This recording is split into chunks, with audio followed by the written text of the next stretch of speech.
What's going on, guys? It's Nick here, back with another video. Today I'll be answering your questions around running backs, but before we do that, gotta start things off with the stat of the day. Yesterday's stat was which quarterback is leading the league in air yards per attempt, and the answer is Baker Mayfield. And so far, no one has gotten that right, but I'm sure someone will. Today's stat: 16 running backs have been able to score 9 touchdowns or more so far this season, and only one of them ranks outside the top 20 in half PPR scoring. Who is it? So, the running backs you guys asked for a breakdown on this week are Tony Pollard after his blow-up game, David Johnson after a really good game for him, I believe the best game on the season, the San Francisco running backs, mainly Jeff Wilson if Mostert is going to be out. We've got Damien Harris, Kenyan Drake, and then finally Salvon Ahmed. So, we will start things off with Tony Pollard. Goes off this last week, gaining 132 yards and 2 touchdowns on 18 touches. And that's against a really solid 49ers run defense. We have talked all offseason, all season about how Tony Pollard is a must-own handcuff. If you have Ezekiel Elliott, you had to have Tony Pollard on your roster at all times. And realistically, a lot of backups, you're like, okay, maybe I know there's a joke about Mike Davis. Mike Davis is like 90% Christian McCaffrey. I don't think that one's true, but it's kind of that thinking to where you've got, a stud running back. A lot of these backups, you're like, okay, I'm going to get production, but obviously I know I'm not going to get Christian McCaffrey level production. I'm going to get like 80 or 90% of that. But with Tony Pollard, we should expect him to produce the same or even more than we would Ezekiel Elliott. And the reasoning is kind of twofold. One, he is just more efficient. Zeke is a fairly inefficient running back. And so we should expect Tony Pollard to gain more yardage on the exact same number of touches as Zeke. He's just more efficient. But the biggest reason is the snaps. So when Zeke is healthy and Pollard is healthy, we're kind of expecting a split of like 70-30 or sometimes 65-35. Like they're still using Pollard around 30 to 35% of the snaps, and they're basically using Zeke every other play. So it's like 60, 65, 70. It depends on the game. It depends on the game flow. But in general, they're kind of in that range. But if Zeke is out, they're not using another running back in Tony Pollard's place 30 to 35% of the time.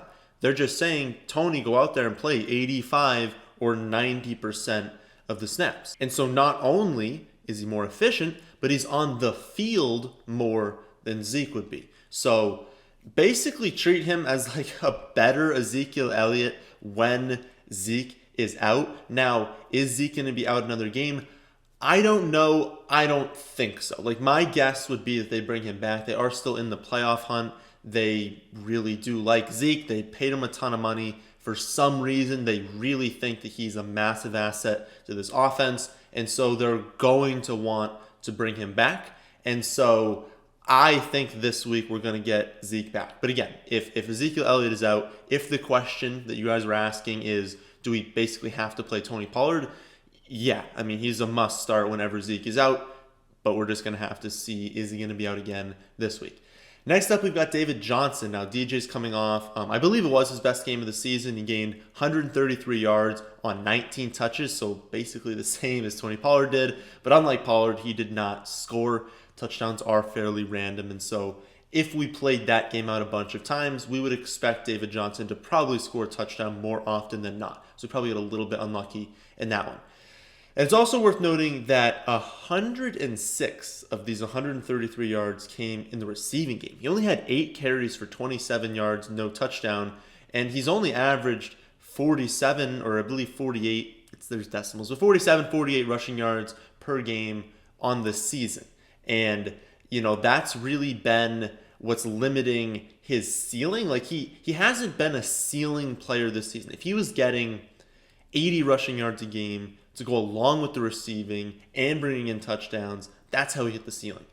But under 50 rushing yards per game, only 27 yards in this one, that's really going to hurt his ceiling, because even in a game where he has 11 receptions for 106 yards, he still was only the running back 10 this week. And if we look back across the whole season, he's played 10 healthy games. He has finished as a top 20 running back 5 times. So a 50% rate, top 20 running back, that's not great, but I guess it's not the end of the world. But even in this week, where he had 11 receptions, he still has never finished better than the running back 10 on the season. And so his upside just doesn't seem to be there at this point in his career. If you watch him, it's pretty clear he's taking a step back. And so it's not great, but it's kind of the reality of the situation with David Johnson. So if you're wondering, why all of a sudden, though, did he have 11 receptions? Like most weeks before this, he was in that 2, 3, 4 kind of range. Well, Duke Johnson was out. CJ Prosise was out. All the receivers are out. Like, he was really one of the very few receiving options. It was basically Brandon Cooks, Kiki QT, and David Johnson. I guess Chad Hansen. But, in general, they did not have that much talent. This was a game where we knew they were going to be down. They were down. They were throwing the ball. They've got a great quarterback. And so he was just going to catch a lot of targets. I think 11 was probably like a 90th percentile outcome. Like, don't expect that going forward. I would say if we played the Colts game out 100 times, again, maybe only 10 times he actually finishes with that many. I'd say on average he's going to be more in that 6 to 7 range. And so looking forward, I would say that if Duke returns next week, then David Johnson is not going to have, 80% of the snaps that he had this last week. He does play the Bengals. That is, I guess, the one positive. And, well, I haven't seen the Monday night game. Remember, I record this video on Monday before the game happens. I'm imagining the Bengals defense is not going to look that great. So there's your positive. If you're trying to start David Johnson in the fantasy championships, it's that the matchup is going to be really good, and there is a chance that Duke Johnson, CJ Prosise miss another game. And if that happens, I think he's going to be a solid play. Of course, better in like full PPR, half PPR than standard. But if Duke Johnson is back, I think David kind of goes back to that 11 to 13 carries. He's going to see around 5 targets, and he's going to be probably a mid to low end running back too. And then it's just going to depend on what else you have. And so you just need to check out the rankings, which again are free for the rest of the season. So I think we're going to just need to wait on news to know exactly what to do with David Johnson. But just to summarize that, Duke was out, Prosise was out, a ton of their receiving weapons were cut, hurt, or suspended, and so you got to throw to someone, and so David Johnson was the beneficiary of that. But if some of these guys come back, that volume is going to go down. Next up, we've got the 49ers running backs. So if you remember back to the running back video last week, we talked about how when we have a healthy Mostert and Jeff Wilson, it's kind of difficult. I said even in a good matchup against the Cowboys, it's difficult to trust either of them because we know they're going to split the work. We know they're going to mix in other running backs for a few touches, and so it's really difficult to trust one of them. And that was playing out this week, but then Mostert got hurt again. He hurts the ankle. So then we see Jeff Wilson resume kind of that role that he basically gets when someone goes down. He gets more of the carries, he gets a lot of the goal line.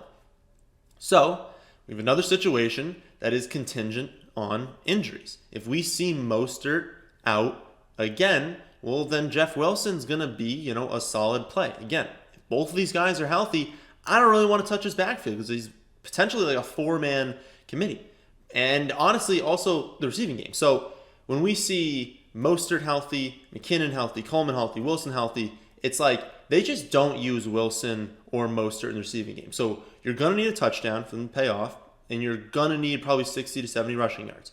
And while that happened this week for Wilson, let's just say he doesn't score that one touchdown. Well, now he's at 6 instead of 12 fantasy points, which just is not viable. And even 12 fantasy points is not going to be the reason you win a week. So upside, definitely not there while all these guys are healthy. But if Mostert misses this game, I think we can look at Jeff Wilson. The problem is, one, they play at Arizona. That is not a great matchup. It's going to be, I wouldn't say like a horrible matchup, but it's definitely not a positive matchup going on the road to face a pretty decent run defense. So there's one negative. The second one is Coleman is healthy now, and McKinnon will be used. They even used him a little bit last week, and so if Mostert's out again, they're probably going to use those two a little bit more, and who knows, they can activate another running back. And so I would say this.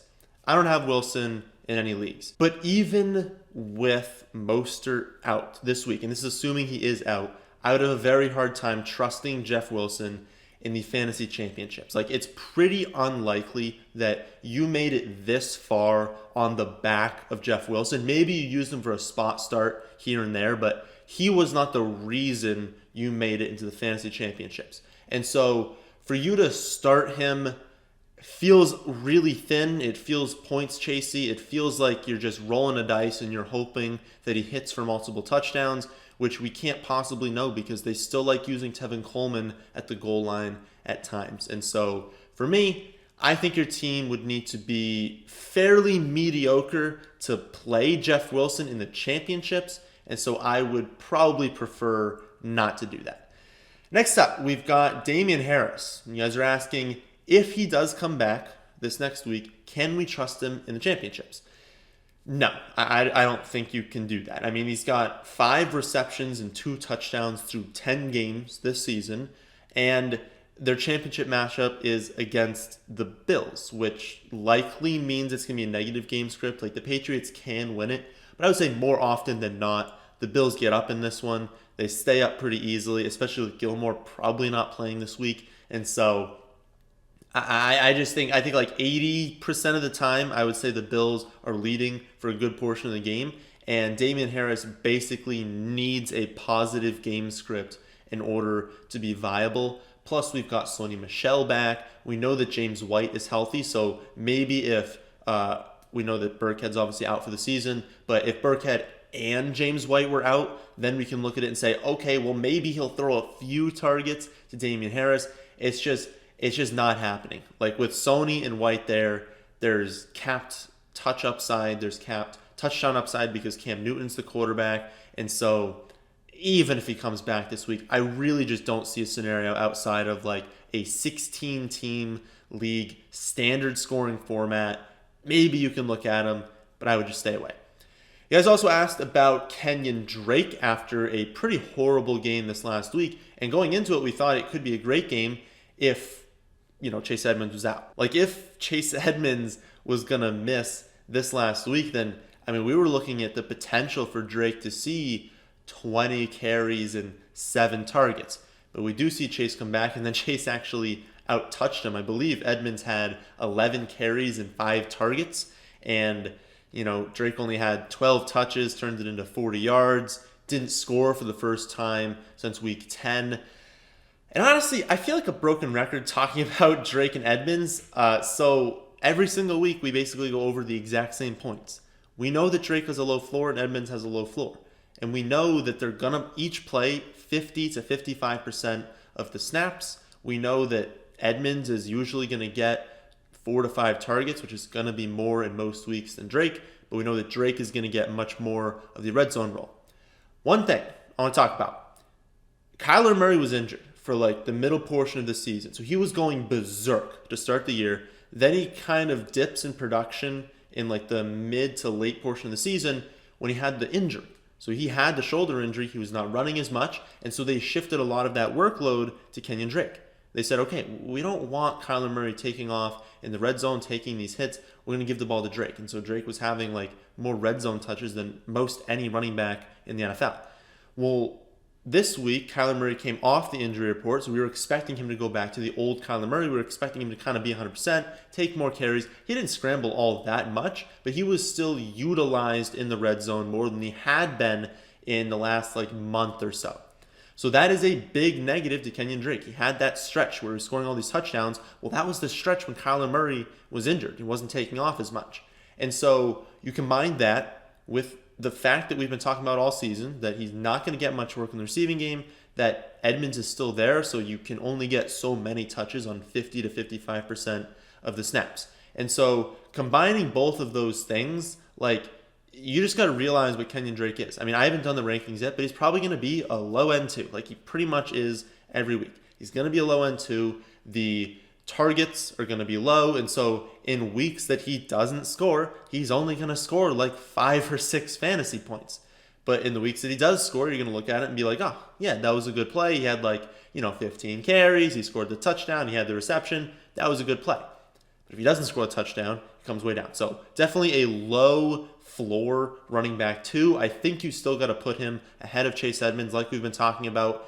Even with Edmonds scoring more points this week, on average, Drake is going to score more fantasy points. He's going to have more touchdown upside. So I'm going to say this week, again, haven't done the rankings. Just check them out, thefantasyfootballadvice.com.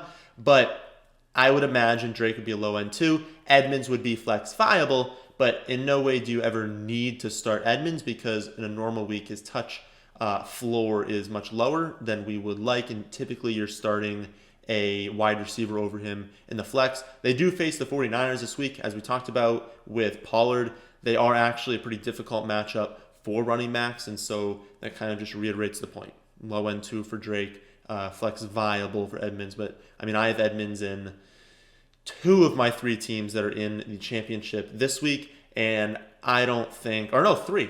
Every single one, I have Edmonds. I don't think I'm starting him in any of them. I don't even think it's like a decision point for me. He's staying on the bench. The final running back we'll go over today is Salvon Ahmed, and this is actually a little bit of a tricky one. So he gains 127 yards and a touchdown on 24 touches. So that's a really, really nice workload, and 23 of those came on the ground. So, I mean, we would prefer 20 carries and 4 receptions, but you know what? We'll take 24 touches whenever we can get him. But here's the thing. There were also 16 other non-quarterback rush attempts. So he may have gotten 23 carries, but that was only a 59% share of the running back or at least non-quarterback carries. And if we use their last 3 weeks as like a benchmark to what we should usually expect as far as total carries for the offense, it's been 18, 25, and 15 non-quarterback rush attempts compared to, like I just said, the 39 they saw this last week. So they're not likely to run the ball on 61% of their plays most weeks. And so we kind of need to bump down our volume expectations a little bit. Like, they're not going to play the Patriots every week. They're not going to be up for a good chunk of the game. They were not winning for like the majority, but for most of the game, they were in a game script where it was like, we can still just lean on the run. And if we looked at them last week, no Parker, no Grant, no Gesicki. Like, for them to come out and just start airing the ball out would be stupid. Like, they've got solid running backs. They've got a matchup against the Patriots who are definitely more attackable on the ground. Like, it just made all the sense in the world to run the ball more than they passed it. But they're not going to be able to do that every single week. So they're not going to be able to run the ball 39 times. If they don't run the ball 39 times and Ahmed stays at 59% of the carries, well, I mean, obviously the carry is going to go way down. And if he's going from 24 carries to something more like 17 or 18, and he's still only having that like 1 reception, that's really going to hurt his upside, especially, I mean, their offensive line isn't that great. One other thing we need to keep a note on is the potential for this to be a big committee if Gaskin comes back. He's eligible potentially to return this week. He was not a close contact. He actually tested positive, and so there's so much more unknown. Maybe he stays out this week. Maybe he's back and he's 100%. Maybe he's back, and it's kind of like we saw with Dobbins in his first week back. They're really rotating him in, and like other players too. Some players that come off the COVID list their first week back, they're much more rotated in because they were sick for a while. They weren't playing football for a while. They're not in 100% game shape, and so it's pretty unlikely, I would say, that Gaskin would just come off the COVID list and get 20 touches. But I'd say that if he's active, and Breed is active, and Ahmed's active, they're not just going to use Ahmed. And so he's probably going to stay closer to that 50% of carries. And if they drop down to even 24 carries, it's only 12 for Ahmed. And so I think we need to really pay attention to news this week for the Dolphins. If the Dolphins come out and they say, hey, Gaskin's out again this week, I think you can potentially use Ahmed against the Raiders. Like, the Raiders are not that great of a defense. Ahmed has looked good. They've been willing to give him, a good amount of the carries. And so I think if Gaskin's out, we can look at Ahmed as a running back too. But if Gaskin comes back, I want you to pay attention to the rankings, pay attention to beat reporters, look at Roto World, just look at all these websites and kind of try and get an understanding. And if we know by Wednesday's video, or I guess it would be Thursday's video that I record on Wednesdays, if we know by then, I'll talk about this again. But got to pay attention to the news surrounding Myles Gaskin because that's going to have a major impact on Ahmed. And I know a lot of people are looking to play Ahmed in the championships. I've got Ahmed on my team. I'm potentially going to play him. I think it would come down to J.K. Dobbins, Robert Woods, Ahmed, and probably Marquise Brown, I guess Claypool too. It would kind of come down to those guys for my 2 flex spots, but it's a decision point. And so since I also need to make that decision, I will let you guys know what I'm doing on Thursday if we know the news on Gaskin. So those are some of the running backs you guys asked me to go over this week. Remember, we've got this video again tomorrow. So if you've got wide receivers you want me to go over, ask about them. You can put that in the comment section. You can tweet them at me at Nick Zylak, FFA. And then remember, we've got the running back video again on Thursday. I'll go over every single backfield. I'll talk about their value this week, where I have them ranked. But if you don't want to watch any of that, you can easily just look at the rankings, thefantasyfootballadvice.com. So that's the end of this one. Hope you guys enjoy. If you did, then how about hitting that like button? And how about subscribing to the channel if you're new? Thanks for watching.